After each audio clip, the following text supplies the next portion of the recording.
In today's video, I'm going to teach you how to export orders from Shopify. This is a handy process if you want to share order information with your team, analyze your sales in a spreadsheet, or back up your data for safekeeping. I'll walk you through it clearly and point out a few choices you'll see along the way so you can pick what works best for you. Start by heading to shopify.com and clicking login. Once you're in your store's admin, look to the left-hand panel and open the orders section.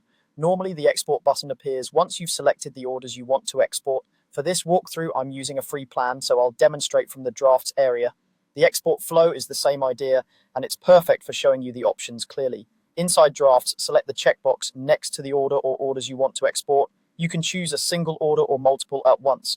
After you've made your selections, click Export. This opens the export settings where you decide exactly what you want to include. You'll see choices like exporting the current page, exporting all draft orders, or exporting orders by date. Current page will export only what's visible right now.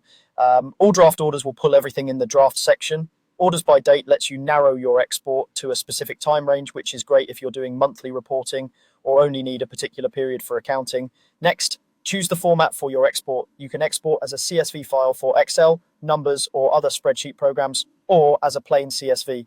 CSV stands for comma-separated values, and both options are spreadsheet friendly. If you plan to open the file in Excel, Numbers, or Google Sheets, the CSV for spreadsheet programs is a safe pick. If you're importing the file into another system that prefers a simpler format, the plain CSV is a good choice. When your options look right, click Export Orders to confirm. Shopify will prepare the file. Smaller exports usually download right away. If your selection is larger, it might take a moment. The result is a CSV file that you can open with your preferred spreadsheet app and sort, filter, or share as needed. That's all there is to it. You log in, go to orders or drafts, select what you need, choose your export scope and format, and export the file. If you found this helpful, thanks for watching, and don't forget to like and subscribe for more practical Shopify tips.